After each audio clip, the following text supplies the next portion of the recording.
আচ্ছা, তো নতুন চ্যাপ্টার শুরু করতেছি তো সেটার জন্য আগে কিছুটা প্রিভিয়াস কথাবার্তা বলে নিই যে এই চ্যাপ্টারের বৈশিষ্ট্য কি। এই চ্যাপ্টারের বৈশিষ্ট্যের আগে তোমাকে দেখতে হবে আমরা প্রিভিয়াসলি কি পড়েছিলাম। প্রিভিয়াসলি চ্যাপ্টার 3-তে আমরা পড়েছিলাম হচ্ছে ইলেকট্রোস্ট্যাটিক্স, তারপরে পড়েছিলাম স্টেডি ইলেকট্রিক কারেন্ট, মানে ইলেকট্রনগুলো একটা নির্দিষ্ট স্পিডে মুভ করতেছে, যেটাকে আমরা বলেছিলাম কারেন্ট বা কারেন্টের সংজ্ঞা পেয়েছিলাম। সেখান থেকে আমরা বলেছিলাম হচ্ছে গিয়ে তারপরে আমরা ম্যাগনেটিক ফিল্ডের আলোচনা করেছিলাম। সবগুলোর মধ্যে যেটা বৈশিষ্ট্য ছিল সেগুলো হচ্ছে গিয়ে সময়ের সাথে সাথে ইলেকট্রিক ফিল্ড বা ম্যাগনেটিক ফিল্ডের কোনো পরিবর্তন হচ্ছিল না। তার মানে previously we had electric field as such যে তোমার E is a function of x Y z, মানে ইলেকট্রিক ফিল্ড এক এক জায়গায় এক এক রকম এবং ম্যাগনেটিক ফিল্ড হচ্ছে এক এক জায়গায় এক এক রকম। এই পর্যন্ত আমরা পড়েছিলাম আর কি, দিজ আর স্ট্যাটিক কেসেস।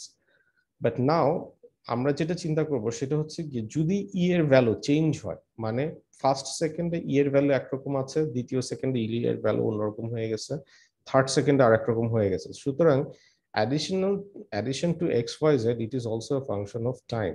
তাহলে এটা সময় এবং জায়গা দুইটার সাথে সাথে হচ্ছে ইলেকট্রিক ফিল্ড এবং ম্যাগনেটিক ফিল্ডটা ভ্যারি করতে পারে আর কি। এবং হিন্স আমাদের এইখান থেকে আমরা বলতে পারি আমাদের চ্যাপ্টার শুরু হচ্ছে ইলেকট্রোম্যাগনেটিক্স।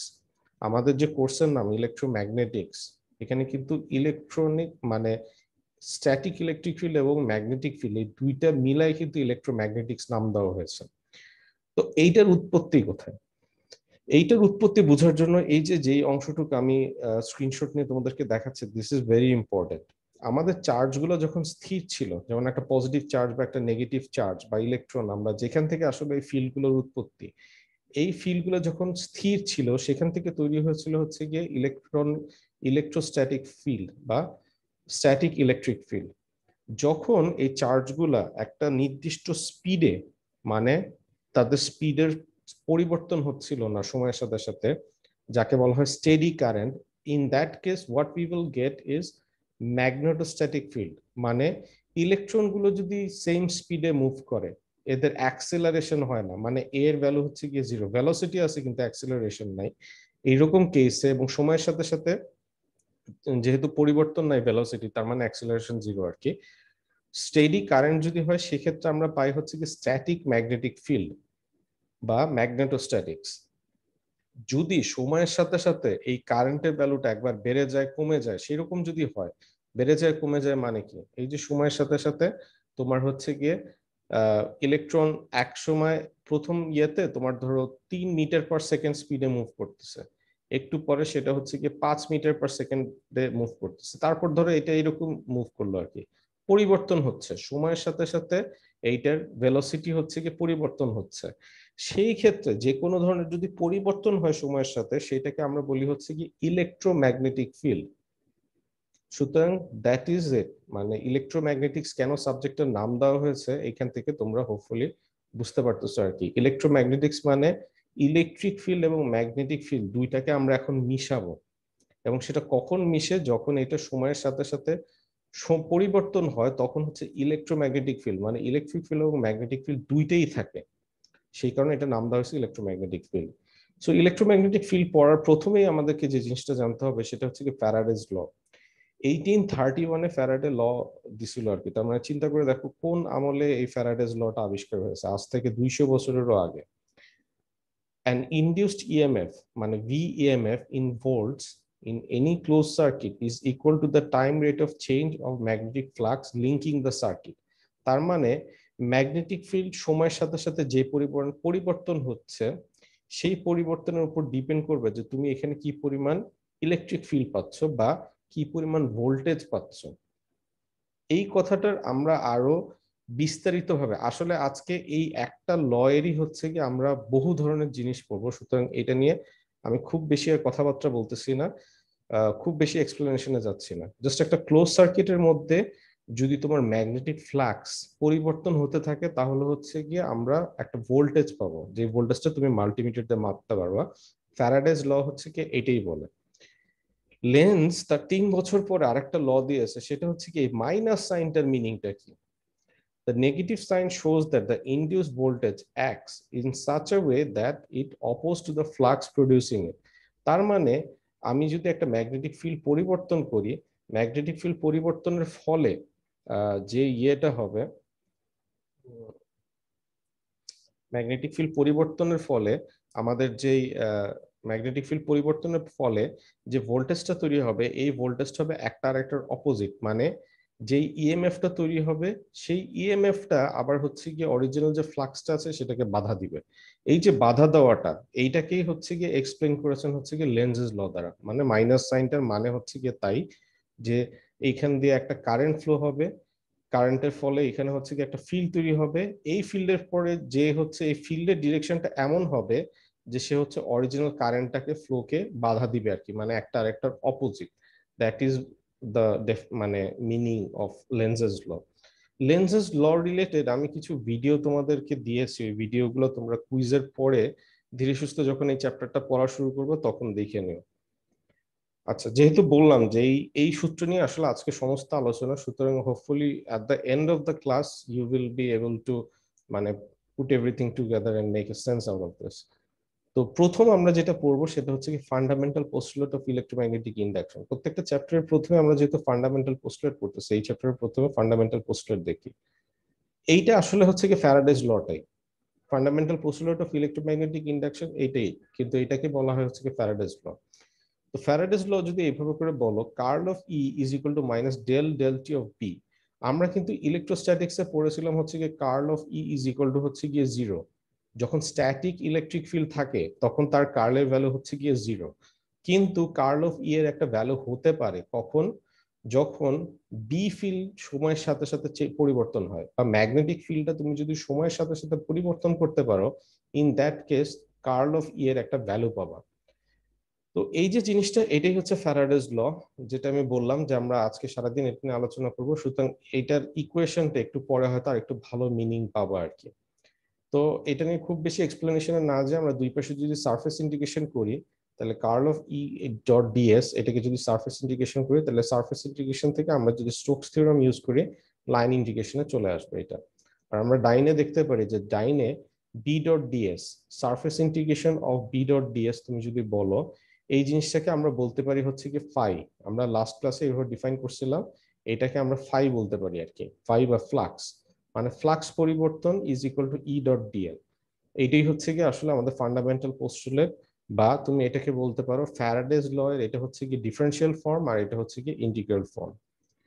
আচ্ছা, তো আমরা এই সূত্রটা যেটাকে আমরা বলতেছি এটা আসলে ফ্যারাডেজ ল, মানে দেখে বোঝা যাচ্ছে না এটা ফ্যারাডেজ ল। আমরা এটা তিনটা কেস কনসিডার করব, হোপফুলি এই তিনটা কেসের পরে আমরা একটা অঙ্ক করব, তারপরে তোমরা এটার আসলে মানে বুঝতে পারবা যে এই সূত্রটা দিয়ে আসলে কিভাবে কি করতে হয়। প্রথম কেস, প্রথম কেস হচ্ছে কি ফ্যারাডেজ যে লটা আছে সেই লটা বেশ স্টেটমেন্ট হিসেবে শুনলে কমপ্লিকেটেড মনে হতে পারে, তো আমরা এটাকে তিন ভাগে ভেঙে চিন্তা করি। প্রথমে আমরা চিন্তা করে দেখি, ধরো তার তুমি একটা প্যাচ একটা লুপ দিছো, তার একটা প্যাচের লুপ, এখানে একটা রেজিস্টার। তো এখন এই তারের লুপের মধ্যে দিয়ে তুমি ধরো নিচে একটা ম্যাগনেটিক ফিল্ড, তুমি এটা হচ্ছে কি পরিবর্তন করতেছো, ম্যাগনেটের ম্যাগনেটিক ফিল্ডটা পরিবর্তন করতেছো। ম্যাগনেটের ম্যাগনেটিক ফিল্ড কিভাবে করে পরিবর্তন করতে পারো, let me give you example. যেমন একটা যদি বার ম্যাগনেট হয়, north pole south pole, north থেকে সাউথের দিকে এইভাবে করে হচ্ছে ফিল্ড লাইন গুলো থাকে, নর্থ থেকে সাউথের দিকে এইভাবে ফিল্ড লাইন গুলো থাকে। ভালো কথা, এই ফিল্ড লাইন গুলো আছে। এই কিন্তু বি এর ভ্যালুটা চেঞ্জ হয় না, এই বি এর ভ্যালু কিন্তু ফিক্স। কিন্তু আমরা যদি এখানে ধরো একটা ইলেকট্রোম্যাগনেট বানাই, ইলেকট্রোম্যাগনেট কিভাবে করে বানাবো, আমি এইভাবে করে একটা ইয়ে দিলাম, তার পেঁচালাম, ঠিক আছে। তার পেঁচানোর পরে এইখানে আমরা যদি এখানে একটা ডিসি সোর্স লাগাই, তাহলে কিন্তু এটা একটা ইলেকট্রোম্যাগনেটে পরিণত হবে আর কি। এটা হবে নর্থ পোল, এটা হবে সাউথ পোল, এবং নর্থ থেকে সাউথের দিকে just like a bar magnet আমরা এইরকম একটা ফিল্ড লাইন পেতে পারি আর কি। এরকম করে আমরা একটা ফিল্ড লাইন পাবো। খুব ভালো কথা। তো এখন এইখানে ডিসি সোর্সের বদলে আমরা যদি এখানে একটা এসি সোর্স দিই, তাইলে কি হবে? এসি সোর্স মানে আমরা যদি এরকম একটা জিনিস দিই, এরকম যদি জিনিস দিই শুধুমাত্র পজিটিভের দিকে, মানে নেগেটিভে আসে না, তাহলে কি হবে? এইখানে থেকে এইখানে যাওয়া মানে হচ্ছে এটা কারেন্টের ভ্যালু বেড়ে যাবে, তার মানে নর্থ পোলটা আরো স্ট্রং হবে, একটু ইয়ে হয়ে গেলে নর্থ পোলটা একটু উইক হয়ে যাবে। এই জিনিসটা যদি আমি এরকম না দিয়ে নিচে দিয়ে দিতাম, তাহলে কি হতো?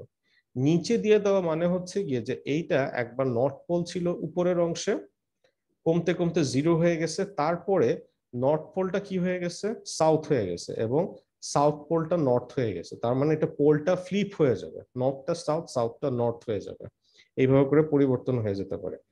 তো আমরা নিচের দিকে আর না নামাই, আমরা যদি জাস্ট একেবারে সিম্পলি ধরে নিই, তার মানে এইভাবে করে আমরা ম্যাগনেটিক ফিল্ডটা, এই যে বি ফিল্ডটা আছে, বি ফিল্ডটাকে আমরা কি করতে পারি, বি ফিল্ডকে we can consider B is a function of কি, টাইম। আমরা এটাকে সময়ের সাথে সাথে বি ফিল্ডটা পরিবর্তন করতে পারি। তো আপাতত আমরা ধরে নিচ্ছি বিটা হচ্ছে খালি বাড়তেই থাকে, সময়ের সাথে বাড়তেই থাকে, এরকম একটা কেস কনসিডার করি, increasing B is a function of t, এর মধ্যে দিয়ে গেছে, তার মানে বি বি এখানে বাড়তেছে, আস্তে আস্তে সময়ের সাথে সাথে বাড়তেছে। বাড়ুক বা কমুক, হোয়াট এভার ইট ইজ, সময়ের সাথে সাথে পরিবর্তনটা হচ্ছে কি আমাদের জন্য আসলে ইম্পর্টেন্ট, যেটা আমরা ইকুয়েশনে দেখতে পারবো। তো ফ্যারাডেজ, এই কেসে ফ্যারাডেজ ল যেটা বলে সেটা হচ্ছে কি, আমি এই রেজিস্টারের অ্যাক্রসে যে ভোল্টেজটা পাবো, ভি ইএমএফ আমরা যেটা পাবো, সেই ভি ইএমএফ হবে হচ্ছে গিয়ে ই ডট ডিএল এর লাইন ইন্টিগ্রেশন। অথবা আমরা যদি বলি এইটা বাদ দাও, তুমি এইখানে যে ভোল্টেজটা পাবো সেটা কিসের হবে, সেটা হবে এই যে বি যেটা আছে, বিটা সময়ের সাথে সাথে পরিবর্তন যেই রেটে হচ্ছে, সেই রেটটা ইনটু এইখানের যে ক্রস সেকশনাল এরিয়া আছে তার ডট প্রোডাক্টের গুণফল। ঠিক আছে, তার মানে এই এরিয়াতে যে পরিমাণ ফিল্ড আছে, এরিয়া বড় হলে তুমি হচ্ছে কি এখানে ভোল্টেজ বেশি পাবা, এরিয়া যদি ছোট হয় তুমি এখানে ভোল্টেজ কম পাবা। আবার ম্যাগনেটিক ফিল্ডের পরিবর্তন যদি তুমি বেশি রেটে করো, খুব বেশি রেটে পরিবর্তন হচ্ছে, তাইলে তুমি ভোল্টেজ বেশি পাবা। পরিবর্তন যদি আস্তে আস্তে হয় তাহলে তুমি ভোল্টেজ পাবা হচ্ছে কি কম। অনেকটা এইভাবে চিন্তা করতে পারো যে তোমার একটা মেশিন তুমি যদি দাও, ইঞ্জিনের স্পিড যদি বাড়ায় দাও ভোল্টেজ বেশি পাবো, ইঞ্জিনের স্পিড কমা দিলে ভোল্টেজটা কম পাবা। এই যে আমরা ভোল্টেজটা পাচ্ছি, ভোল্টেজটাকে আমরা যদি একটু ভাঙাই, ভোল্টেজটাকে ভাঙালে কিন্তু ই ডট ডিএল পাওয়া যায়, ই ডট ডিএল পাওয়া যায়। তাহলে এই ইকুয়েশন কিন্তু ওয়ান ওয়ে, আমরা যদি আগেও চিন্তা করতাম, এই ইকুয়েশনটা কিন্তু আসলে দেখো খেয়াল করলে বাম পাশে ইলেকট্রিক ফিল্ড, ডান পাশে ম্যাগনেটিক ফিল্ড, আমরা কিন্তু তাহলে ম্যাগনেটিক ফিল্ডের সাথে ইলেকট্রিক ফিল্ডের একটা সম্পর্ক তৈরি করছে কিন্তু, তোমরা হয়তো খেয়ালও করো নাই। কোন ইকুয়েশনে আমরা একই ইকুয়েশনের মধ্যে ই এবং বি একসাথে ঢুকাইনি, আমরা এই প্রথমবার ইলেকট্রিক ফিল্ড এবং ম্যাগনেটিক ফিল্ড এই দুইটাকে কিন্তু মিশায় ফেলতেছি। তার মানে আমি যেটা একটু আগে বললাম আর কি, ইলেকট্রোম্যাগনেটিক ফিল্ড আমরা যে আলোচনা করতেছি সেইটার আসলে আমরা একটা ইয়ে দেখতে পারতেছি। এই ইকুয়েশনে বিভিন্ন নাম আছে আর কি। বাম পাশে যে ভি ইএমএফ আছে এইটাকে বলা হয় হচ্ছে কি ট্রান্সফরমার ইএমএফ, কেন বলে একটু পরে বলি। আর এই যে ভি ইকুয়াল টু হচ্ছে ই ডট ডিএল, এটা তো বুঝতেই পারতেছে, এটাকে ইএমএফ বলা হয়, EMF induced in current circuit with control C. আর বি ডট ডিএস এই জিনিসটাকে ফ্লাক্স বলা হয়, একটু আগে আমি তোমাদেরকে লাস্ট স্লাইডে দেখালাম যে বি ডট ডিএস এটাকে ফ্লাক্স বলা হয় বা ফাই বলা হয়। সুতরাং বিডিএস কে তুমি এটাকে ফাই আকারেও লিখতে পারো, অথবা এইভাবে ইন্টিগ্রেশন ফরম্যাটেও লিখতে পারো, এটা তোমার ইচ্ছা। এখন ট্রান্সফরমার ইএমএফ কেন বলা হয়, ট্রান্সফরমার ইএমএফ বলা হয় যে তুমি যদি ট্রান্সফরমার সম্পর্কে তোমরা পড়ে আসছো 2-1 ট্রান্সফরমার কথা চিন্তা করে দেখো, ট্রান্সফরমারে কিন্তু কোনো কিছু নড়ে চড়ে না, এখানে একটা সাইন ওয়েভ থাকে বা একটা এসি সোর্স থাকে, এসি সোর্সের সাথে সাথে এই কয়েলটা কি হয়, এনার্জাইজড হয়, ডি এনার্জাইজড হয়। ডাইন পাশে তুমি কিভাবে করে হচ্ছে কি তুমি ভোল্টেজ পাও, এখানে ভোল্টেজ পাও কিভাবে করে, কারণ এইখানে একটা ম্যাগনেটিক, এখানে একটা ফিল্ড জেনারেটেড হয়, এই ফিল্ডের জন্য ডান পাশের কয়ে আবার আরেকটা ফিল্ড ইনডিউসড হয়, সেই ফিল্ডের কারণে তুমি ডান পাশে ভোল্টেজটা পাও। এইভাবে করে কিন্তু প্রাইমারি থেকে থেকে সেকেন্ডারিতে কিন্তু ভোল্টেজটা যায়। প্রাইমারি থেকে সেকেন্ডারিতে কিন্তু কোনো তার দিয়ে কানেকশন নেই, এটা কিন্তু সম্পূর্ণ কি ম্যাগনেটিক্যালি কাপলড। তার মানে এখানে কিন্তু এই যে যেভাবে কাপলড হচ্ছে এই যে ফিল্ডটা, এই বি ফিল্ডটাও কিন্তু যেহেতু এখানে তুমি এসি দিছো, এটা কিন্তু সময়ের সাথে সাথে পরিবর্তন হচ্ছে, এন্ড হিন্স এটার নাম দেওয়া হচ্ছে কি ট্রান্সফরমার ইএমএফ। অ্যাকচুয়ালি কোনো কিছু মুভ করতেছে না, কিন্তু এখানে পরিবর্তনটা হচ্ছে কি ফিল্ডের ইন্টেন্সিটির পরিবর্তন। তো এইটুক পর্যন্ত কি কারো কোনো সমস্যা আছে কিনা বুঝতে? আচ্ছা, কারো কোনো সমস্যা নেই, তাহলে তোমরা তোমরা এক কাজ, আচ্ছা, তো এইখানে যেহেতু তোমাদের কোনো সমস্যা নেই তাহলে আমরা একটু আগাই, এটা হোপফুলি এরপর আর একটু ভালোভাবে বুঝবা রিলেটেড যখন আমরা অঙ্ক করব। আচ্ছা, moving conductor in static magnetic field. আমরা যদি এখন আরেকটা কেস আমরা যদি চিন্তা করি, আমাদের বলা হয়েছিল যে তোমার অরিজিনাল ফ্যারাডেজ লটাতে আমরা যদি ফেরত যাই, induced EMF in any closed circuit is equal to the time rate of change of magnetic flux linking the circuit. এখন magnetic flux linking the circuit বলতে বোঝানো হচ্ছে যে ফ্লাক্সটা পরিবর্তন যদি হয় সময়ের সাথে সাথে তাহলে ইএমএফ তৈরি করতে পারে।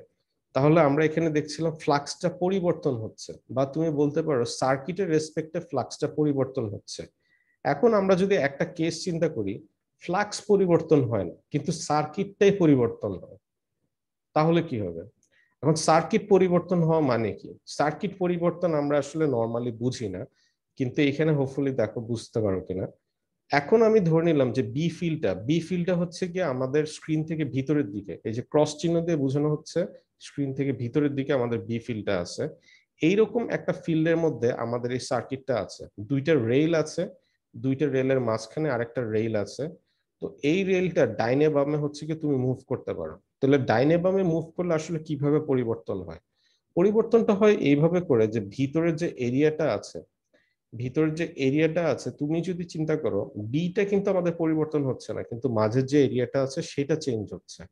তো এই এরিয়াটা চেঞ্জ হওয়া মানে কি? এই এরিয়াটা চেঞ্জ হওয়া মানে হচ্ছে গিয়ে একবার ছোট হয়ে যেতে পারে, একবার বড় হয়ে যেতে পারে।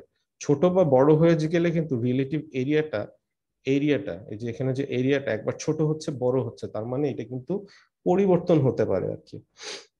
তো সেখানে এটা কি বলা হয়েছে, এখানে যেটা বলা হয়েছে সেটা হচ্ছে গিয়ে যে তোমার এইটাই প্রমাণ করা হয়েছে যে রিলেটিভলি যে এরিয়া কমে যাচ্ছে বেড়ে যাচ্ছে, তাহলে যে ফ্লাক্স কিন্তু পরিবর্তন হচ্ছে। ফ্লাক্সটা যদিও এখানে ফিক্স, কিন্তু এরিয়াটা ছোট বড় যেহেতু হচ্ছে সময়ের সাথে সাথে, তার ফলে কিন্তু ভোল্টেজ তৈরি হতে পারে। সেইটা কিভাবে করে, সেই জিনিসটাই এখানে একটা ম্যাথমেটিক্যালি বোঝানোর চেষ্টা করা হয়েছে।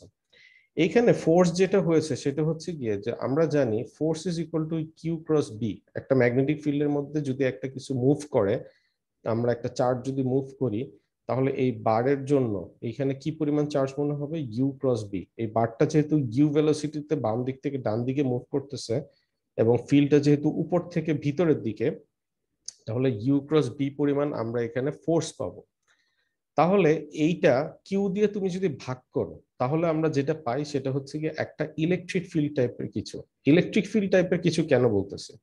আমাদের যদি অনেক আগে মনে থাকে, তাহলে আমরা এরকম একটা ইকুয়েশন পড়েছিলাম যে F equal to q times E, বা ইলেকট্রিক ফিল্ডের মধ্যে একটা চার্জ মুভ করার জন্য এই পরিমাণ হচ্ছে কি ফোর্স সে ফিল করে।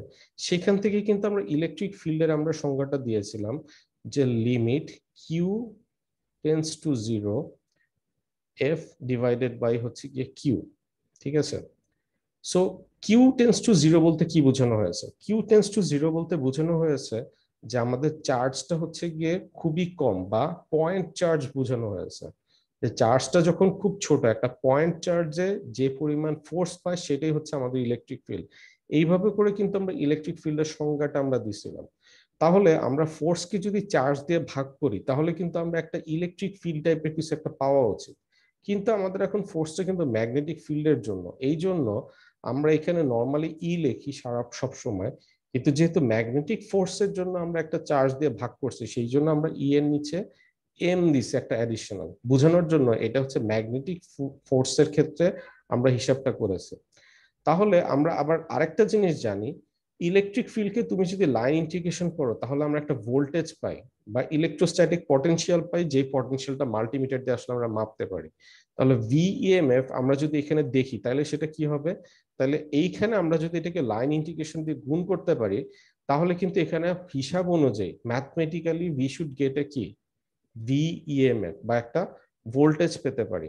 এই ধরনের ভোল্টেজকে বলা হয় হচ্ছে কি মোশনাল ইএমএফ। কারণ হচ্ছে এই বারটার মোশনের কারণে, রিলেটিভ মোশনের কারণে এইটা স্থির, এইটা মুভমেন্ট করতেছে, এবং এই যে মাঝখানে আসলে কোনটা স্থির কোনটা মুভমেন্ট ব্যাপার না, এই যে ভিতর যে এরিয়া, যে ফিল্ডের মধ্যে হচ্ছে গিয়ে এই যে এই এরিয়ার মধ্যে জন্যই তো তোমার হচ্ছে গিয়ে আমাদের ভোল্টেজটা তৈরি হচ্ছে, এই এরিয়াটা চেঞ্জ হচ্ছে, ক্রস সেকশনাল এরিয়াটা চেঞ্জ হচ্ছে, এই যে চেঞ্জ বা মোশনের কারণে ইএমএফ, এই জন্য আমরা এটাকে বলতেছি হচ্ছে গিয়ে ভিইএমএফ। থার্ড যে কেসটা আমরা চিন্তা করব সেটা হচ্ছে গিয়ে, আচ্ছা আগে বলে রাখি, এখানে কারো কোনো সমস্যা আছে? বুঝে নেবে কিছু? না স্যার। ওকে, তাহলে লাস্ট আমরা যে জিনিসটা দেখবো সেটা হচ্ছে কি যদি দুইটাই হয়। যদি দুইটাই হয় মানে কি? এই যে ফিল্ডটা আমি বলতেছি, ফিল্ডটা হচ্ছে কি ফিক্স। এই ফিল্ডটা যদি তোমার সময়ের সাথে সাথে পরিবর্তন হয়, সময়ের সাথে সাথে যদি পরিবর্তন হয়, তাহলে আমরা এটাকে বলবো হচ্ছে গিয়ে কি, সময়ের সাথে সাথে পরিবর্তন হওয়া মানে সময়ের সাথে সাথে পরিবর্তন হচ্ছে, আবার এটা ইউ ভেলোসিটিতে মুভও করতেছে, মানে দুইটাই আছে, ফিল্ডও হচ্ছে, আবার এখানে এরিয়াটাও চেঞ্জ হচ্ছে। ইন দ্যাট কেস যখন দুইটাই হয়, সেক্ষেত্রে আমরা দুইটা জিনিস যোগ করে দেব। এইটা হচ্ছে কি আমাদের third case, moving circuit in a time varying magnetic field, মানে ম্যাগনেটিক ফিল্ডটাও ভ্যারি করতেছে এবং সার্কিটটাও মুভ করতেছে, সেক্ষেত্রে আমাদের দুইটা জিনিসে যোগ হবে আর কি। So let's consider actual problem. এই অ্যাকচুয়াল প্রবলেমটা যদি করো তাহলে হোপফুলি আমাদের এই সূত্রটা কিভাবে করে ইউজ করতে হয় এটা খুব ক্লিয়ার আন্ডারস্ট্যান্ডিং হয়ে আসবে। A conducting bar can freely move or slide over two conducting rail as shown in figure. Calculate the induced voltage in the bar. এই বারের মধ্যে কি পরিমাণ ভোল্টেজ তৈরি হবে সেটা তোমাকে বার করতে বলছে। এক নাম্বারটা নিয়ে আমরা ফার্স্টে আলোচনা করি। এক নাম্বার বলছে a bar is stationary at 8 equal to y equal to 8 centimetre. এটা হচ্ছে গিয়ে y অ্যাক্সিস, তার মানে এইখান থেকে এইটুকু ডিসটেন্স হচ্ছে গিয়ে 8 সেন্টিমিটার। 8 সেন্টিমিটার দূরত্বে এটা আছে এবং এক্স এ এটা হচ্ছে কি 6 সেন্টিমিটার ফাঁকা। ভালো কথা। তো এইখানে বিটা পরিবর্তন হচ্ছে, বিটা পরিবর্তন হচ্ছে কিভাবে করে বুঝলাম? ওয়াই হচ্ছে স্টেশনারি আছে 8 সেন্টিমিটারে, বি এর ভ্যালু এখানে বলছে 4 cos 10 to the power 60 az। এইখানে বি যে দেখাচ্ছে, বিটা দেখলে বোঝা যাচ্ছে এটা তোমার দিকে আসতেছে, তার মানে এই দিকটা বোঝাচ্ছে হচ্ছে কি এজ এর ডিরেকশন, যে এজ এর ডিরেকশন। এবং এটা পরিবর্তনশীল আমি কিভাবে করে বুঝলাম? কজ আছে এবং এই ভ্যারিয়েবলটার ভিতরে আছে হচ্ছে গিয়ে টি 10 to the power 6 টি, তার মানে টি এর পরিবর্তনের সাথে সাথে আমরা জানি কজের মতো করে এই জিনিসটা পরিবর্তন হতে থাকবে, তার মানে বি ইজ নট ফিক্সড। এবং সেইটার ইউনিট কি? ইউনিটটা হচ্ছে গিয়ে মিলি ওয়েবার পার মিটার স্কোয়ার, মানে 10 to the power 3 আর কি। মিলি বলতে এটা বোঝানো হচ্ছে, ওয়েবার পার মিটার স্কোয়ার হচ্ছে কি আসলে বি এর ইউনিট, মিলি বোঝানো হয়েছে। তো আমরা প্রথম কেসটা যদি কনসিডার করি, প্রথম কেস মানে হচ্ছে আমরা যে তিনটা ধরলাম সেটা হচ্ছে কি যে ট্রান্সফরমার ইএমএফ এর কেসটা আমরা যেটা পেয়েছিলাম সেই কেসটা, সেই সূত্র অনুযায়ী V EMF equal to del B by del T dot DS, এরকম একটা সূত্র। তো এই যে সূত্রটা আছে, এই সূত্র যদি আমরা হিসাব করি, এই সূত্রতে আমরা কি পাবো? এই সূত্রতে পাবো হচ্ছে কি ফার্স্টে বি কে টি এর সাপেক্ষে ডিফারেন্সিয়েশন করতে হবে। বি কে টি এর সাপেক্ষে তুমি যদি একবার ডিফারেন্সিয়েশন করো, এই যে বি, এটাকে টি এর সাপেক্ষে ডিফারেন্সিয়েশন করলে কি হবে? কসটা সাইন হয়ে যাবে। সো এই যে সাইন 10 to the power 60 হয়ে গেছে, এই যে ভিতরে 10 to the power 60, এটাকে তো ডিফারেন্সিয়েশন করলে বাইরে চলে আসবে, তাহলে এটাও বাইরে চলে আসে। বাইরের যে চারটা এটা তো বাইরে রয়ে যাবে, আর যেহেতু এটা মিলি ওয়েবার তার মানে এখানে 10 to the power -3টা রয়ে গেছে। তো এই তাহলে বি কে টি এর সাপেক্ষে ডিফারেন্সিয়েশন করলে এই যে এইটুকু অংশ পাওয়া যায়। ডিএস এর জায়গায় আমরা লিখবো হচ্ছে কি ডিএক্স ডিওয়াই, কারণ এইটা হচ্ছে আমরা কিন্তু একবারে সিম্পল কোঅর্ডিনেট সিস্টেম, মানে হচ্ছে কার্টেসীয় coordinate system, x Y z coordinate সিস্টেমে আমরা কিন্তু হিসাবটা করতেছি। এটা হচ্ছে এক্স অ্যাক্সিস, তাহলে এটা হবে ডিএক্স এবং ডিওয়াই, আমাদের দুইটা অ্যাক্সিস। তো এইখানের মাঝের যে এরিয়াটা, এই এরিয়াটা বার করতে আমরা এমনি আসলে পারি, এখানে ইন্টিগ্রেশনের দরকার হয় না, কিন্তু যেহেতু ইন্টিগ্রেশন দেওয়া আছে তাই এখানে লিখছে এক্স এর ভ্যালু হচ্ছে গিয়ে কত? 6 সেন্টিমিটার, তার মানে এক্স ইকুয়াল টু 0 থেকে 0.06, এবং ওয়াই এর ভ্যালু যেহেতু 8 সেন্টিমিটার, তাহলে ওয়াই ইকুয়াল টু 0 থেকে 0.08 পর্যন্ত আমাদেরকে এক্সটেন্ড করতে হবে আর কি। তো তুমি যদি এটা ইন্টিগ্রেট করো তাহলে এটা কি 0.08 কে ইন্টিগ্রেট করলে 0.08 পাবো, 0.6 কে করলে 0.6 পাবো, সাইন 10 to the power 60, এটা হচ্ছে কি আমাদের অ্যান্সার। সবগুলো গুণ করলে 19.2 সাইন 10 to the power 60 এত ভোল্টেজ তুমি পাবা। তো সিম্পল জিনিস, কার কোনো সমস্যা আছে এটুকু নিয়ে? কিভাবে আসছে? ওকে, সমস্যা যদি না থাকে তাহলে আমরা দ্বিতীয় প্রবলেমটাতে যাই। দ্বিতীয় প্রবলেমে বলছে যে আমাদের বিটা ফিক্স কিন্তু রেলটা মুভমেন্ট করতেছে। এই যে পি কিউ রেলটা আছে এইটা 20 মিটার পার সেকেন্ড স্পিডে ওয়াই এর দিকে মুভ করতেছে, এই যে এ ওয়াই বলে দিছে, তার মানে এই ইউ এর ভেলোসিটি হচ্ছে গিয়ে কি তোমরা তো জানোই 20 metre per second. Metre per second কি জিনিস আমার মনে হয় বলার দরকার নেই, এই স্পিডে মুভমেন্ট করতেছে ওয়াই এর দিকে। বিটা কিন্তু ফিক্স বিটা কিভাবে করে বুঝাচ্ছে? বি এর ভ্যালু হচ্ছে কি কত? জাস্ট 4 মিলি ওয়েবার পার মিটার স্কোয়ার, কোনো কস টস কিছুই নেই, তার মানে এই যে বিটা আগের মতোই আছে, জেড এর দিকেই আছে, কিন্তু এটা সময়ের সাথে সাথে পরিবর্তন হচ্ছে না। তাহলে এটা আমাদের সেকেন্ড কেস বা motional EMF case. Motional EMF case আমরা কি জানি? আমাদের সূত্রটা দেখতে এরকম হয়। এখন সূত্রতে কিন্তু তিনটা ভেক্টর আছে, তো যেহেতু তিনটা ভেক্টর আছে, দুইটাকে ক্রস করে আবার আরেকটাকে ডট করতে হয়, তাহলে আমরা আগে ভেক্টরের হিসাবগুলো বিদায় করে নিই। তো সেইটা বিদায় করার জন্য আমরা ফার্স্টে ইউ এর জায়গায় লিখলাম ইউ এ ওয়াই, যেহেতু এটা এ ওয়াই ডিরেকশনে আসছে আমরা এ ওয়াই দিই, বিটা হচ্ছে কি জেড এর দিকে তাহলে আমরা জেড দিই, এবং ডিএলটা হচ্ছে কি এক্স বরাবর, তাইলে আমরা ডিএক্স এ এক্স আমরা লিখি। এইগুলো করার কারণ হচ্ছে কি একটু আগে যেটা বললাম যে আমাদের উদ্দেশ্য হচ্ছে কি এখান থেকে ভেক্টরটাকে ফার্স্টে যন্ত্রণা বিদায় করা আর কি। তাহলে ওয়াই এর সাথে জেড তুমি যদি ক্রস প্রোডাক্ট করো তাহলে তুমি পাবা হচ্ছে কি এ এক্স, আবার ডিএক্সটা আমরা এইভাবে করে রেখে দিলাম। তাহলে এই দুইটা ক্রস প্রোডাক্ট করলে এক্স পাওয়া গেল, এইটার সাথে এই এক্সটা আমাকে ডট প্রোডাক্ট করতে হবে। সো ডট প্রোডাক্ট করলে তুমি কি পাবা, এক্স এর সাথে এক্স ডট প্রোডাক্ট করলে তুমি পাবা হচ্ছে কি 1, এবং এক্স এর ভ্যালু হচ্ছে কি এল থেকে 0 পর্যন্ত তুমি যদি এই ডিএক্স কে ইন্টিগ্রেট করো তাহলে তুমি পাবা হচ্ছে কি মাইনাস ইউ বি এল। তাহলে এখানে ইউ এর ভ্যালু, বি এর ভ্যালু, এল এর ভ্যালু বসায় দাও, আমার অঙ্ক শেষ। ইউ হচ্ছে কি 20 মিটার পার সেকেন্ড, বি এর ভ্যালু হচ্ছে কি 4 × 10⁻⁻3, আর লেন্থ হচ্ছে কি যে এই পাশ থেকে এইটুকু হচ্ছে কি 6 সেন্টিমিটার বা 0.06 মিটার। তুমি এটা বসায় দিলে তুমি পাবা হচ্ছে কি অ্যান্সার 4.8 মিলি ভোল্ট। তো এটাও বেশ সিম্পল, জাস্ট এখানে কমপ্লিকেটেড হচ্ছে কি এই যে এই লাইনটা, এর জন্য আমি একটা লাইন হাতে লিখছি আর কি। কোনো সমস্যা আছে এটুক নিয়ে? কি হলো এখানে?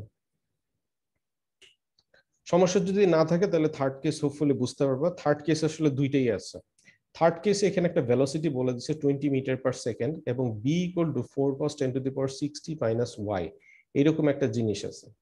তো এখন এই যে দুইটা জিনিস আছে, মানে ভেলোসিটিতে একটা স্পিডেও মুভ করতেছে, আবার যে বি ফিল্ড যেটা আছে, বি ফিল্ডটাও হচ্ছে কি সময়ের সাথে সাথে ভ্যারিং। তাইলে আমাদের কি হবে, দুইটা জিনিসই থাকবে, এই যে ফার্স্ট পার্টটাও থাকবে এবং সেকেন্ড পার্টটাও থাকবে আমাদের ইকুয়েশনে। ফার্স্ট পার্টটা মানে হচ্ছে কি বি কে টি এর সাপেক্ষে ডিফারেন্সিয়েশন করো, তার মানে হচ্ছে বি কত আছে 4 cos, এটাকে যদি তুমি টি এর সাপেক্ষে ডিফারেন্সিয়েশন করো, ডিফারেন্সিয়েশন করলে কি পাবা, cos কে ডিফারেন্সিয়েশন করলে sin 10⁻6t - y প্রাইম এইটুক পাবা। 10⁻6টা বাইরে চলে আসবে, 4টা বাইরে ছিল, এবং যেহেতু মিলি বলা আছে এই জন্য 10⁻³ এখানে রয়ে গেছে। এবং এখানে ডিওয়াই প্রাইম ডিজ এক্স আমরা এইভাবে করে লিখতেছি আর কি, কারণ এই ভিতরের ওয়াই এবং বাইরের ওয়াই যেহেতু প্যাচ না লেগে যায় এই জন্য।